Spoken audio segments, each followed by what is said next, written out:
Selamat pagi, salam sehat dan salam SFD.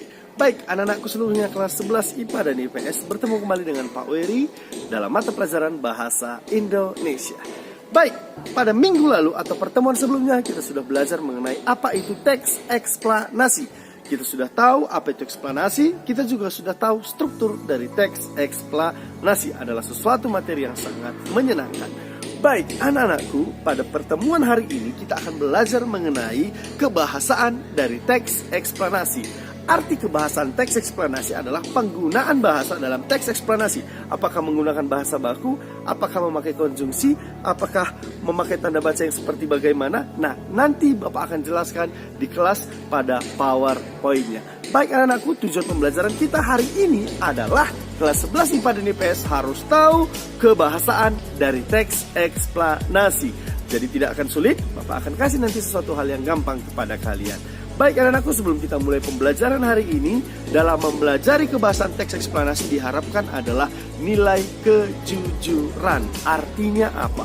Nanti dalam mengerjakan tugas-tugas kalian, dalam mengerjakan tugas eksplanasi hendaknya jujur.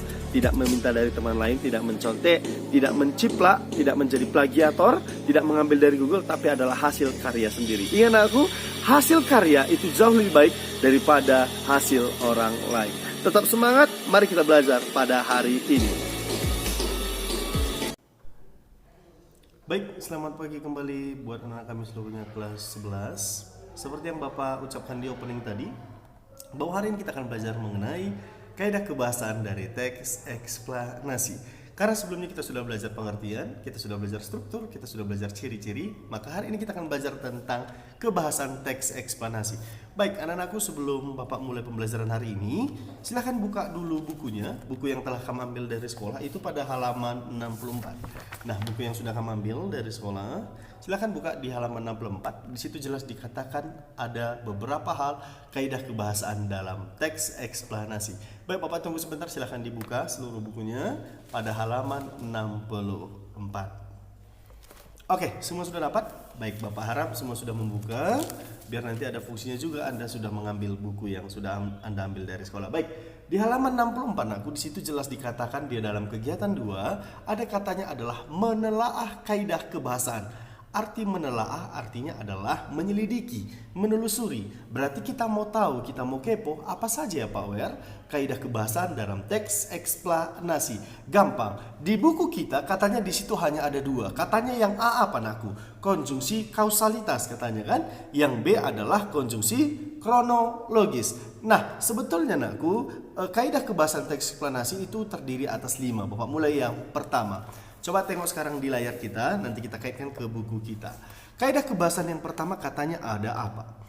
Katanya nakku, yang pertama adalah fokus pada hal umum atau generik, bukan manusia. Artinya apa? Dalam eksplanasi yang dibicarakan itu bukan manusia, bukan seseorang, tapi yang dibicarakan itu adalah generik. Artinya apa? Yang berkaitan dengan alam. Contohnya tsunami, banjir, gempa bumi, hujan, dan udara. Nah, itu adalah kaidah kebahasan yang pertama. Artinya orang-orang yang dibicarakan di dalam teks eksplanasi bukanlah manusia, bukanlah orang, bukan hewan, tapi yang dibicarakan di situ adalah generik atau yang bersifat seperti alam, bencana alam ataupun seperti cuaca yang ada di sekitar kita. Nah, yang kedua kaidah kebahasaannya apa Pak Wer? Penggunaan istilah ilmiah dimungkinkan. Kenapa Pak Wer? Dalam penggunaan bahasa dalam teks eksplanasi harus menggunakan istilah ilmiah. Kalau yang namanya bencana alam tsunami, bencana alam banjir, gempa bumi, nah di dalamnya pasti terdapat istilah-istilah yang mungkin jarang kita dengar, tapi itu ada kaitannya dengan kejadian-kejadian yang terjadi di sekitar kita. Nah, itulah kaidah kebahasaan yang kedua. Pak ulangi. Yang pertama kaidah kebahasaannya adalah tidak ada manusia yang dibicarakan dalam eksplanasi. Yang dibicarakan di situ adalah gejala-gejala alam atau bencana-bencana alam. Yang kedua, penggunaan istilah ilmiah sangat dimungkinkan dalam teks eksplanasi. Baik, kita akan lanjut. Yang ketiga katanya apa? Kaidah kebahasan yang ketiga katanya adalah teks eksplanasi di dalamnya ada verba material dan Bapak ulangi, di dalam eksplanasi katanya di situ ada verba material, dalam eksplanasi ada verba material dan verba relasional. Ingat kata verba, verba itu adalah kata kerja. Berarti verba material katanya adalah kata kerja material, adalah kata kerja berimbuhan yang menunjukkan aktivitas fisik. Artinya ada aktivitas fisik di dalam suatu kegiatan tersebut. Misalnya mengeluarkan asap, misalnya Gunung Sinabung mengeluarkan asap atau mengeluarkan awan dan sebagainya, atau misalnya tsunami mengeluarkan air yang sangat begitu besar, atau terjadi pasang surut air dan sepertinya. Itu adalah kata kerja material. Ingat, kata kerja material adalah kata kerja yang di dalamnya terdapat perbuatan fisik dalam sebuah teks. Yang kedua aku adalah kata kerja relasional. Ingat kata relasional. Kata kerja relasional adalah kata kerja yang berfungsi sebagai penghubung antara subjek dan pelengkap. Contohnya, dia merupakan ketua kelas. Nah, biar lebih gampang kalian memahaminya, nah, aku coba tengok buku kita tadi di halaman 64 tadi. Di halaman 64 jelas katanya apa? Kaidah kebahasan teks eksplanasi. Di situ yang pertama katanya ada konjungsi kausalitas. Nah, coba tengok di layar Bapak. Kata Bapak di sini apa yang keempat? Menggunakan konjungsi waktu dan kausal. Berarti ada dua konjungsi yang dipakai dalam teks eksplanasi. Ada waktu dan ada kausal. Di buku kita langsung dibaginya. A. Konjungsi kausalitas. B. Konjungsi kronologis. Konjungsi kronologis ini hubungan waktu. Contoh kata sehingga, sebelum, pertama, jika, bila, dan kemudian. Langsung saja kita ke buku halaman 64. Konjungsi kausalitas antara lain sebab, oleh karena itu, dikarenakan, sehingga, itu adalah konjungsi penyebab.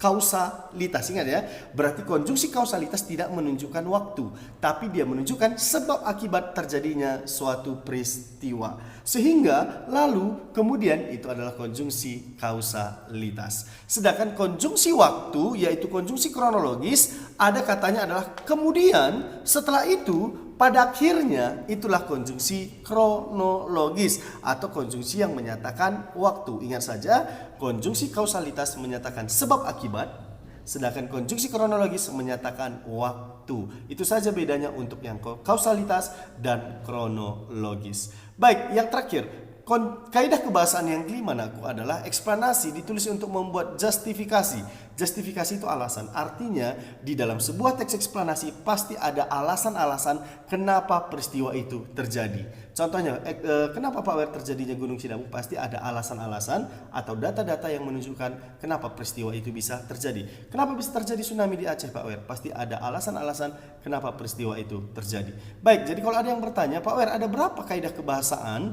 dalam teks eksplanasi? Jawabannya ada 5. Tapi kalau nanti dalam ujian-ujian, kita ikuti seperti yang di buku di halaman 64. Di situ hanya ada dibilang berapa, Pak Wer? Hanya ada 2. Jadi ciri-ciri dari kaidah kebahasaan itu ada konjungsi kausalitasnya, dan yang kedua ada konjungsi kronologisnya. Tapi kalau mau lebih lengkap lagi, ingat tadi di dalamnya terdapat istilah-istilah ilmiah nakku, dan yang dibicarakan di dalam bukan manusia tapi bencana alam. Dan terakhir ada kata kerja material dan relasionalnya. Itu saja isi dari kaidah kebahasaan. Tapi biar lebih gampang, cukup yang 3 ini saja kamu hafal. Yang pertama, kaidah kebahasaan yang pertama ada konjungsi kausalitas, yang kedua ada konjungsi kronologis, dan yang ketiga yaitu adalah terdapat istilah-istilah ilmiah di dalam teks tersebut. Baik, coba tengok buku Munaku di halaman 65. Di situ ada bagian tugas. Di halaman 65 ini Bapak tunjukin ada tugas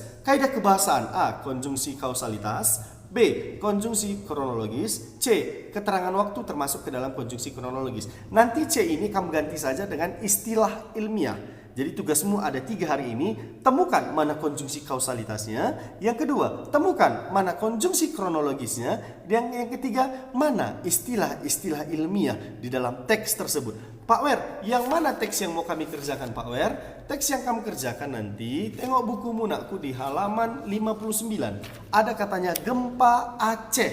Berarti nanti kamu mau menyelesaikan tugas tadi dari teks halaman 59 gempa Aceh. Temukan mana konjungsi kausalitasnya, temukan mana konjungsi kronologisnya, dan yang terakhir temukan istilah-istilah ilmiahnya dan cari arti istilah ilmiah tersebut. Selesaikan dengan tepat waktu nakku, karena hari ini classroom kita akan kita tutup jam 12.30 tepat. Dan selamat bekerja, dan ingat tetap jaga kesehatan dan junjung tinggi selalu nilai SFD-mu. Selamat siang.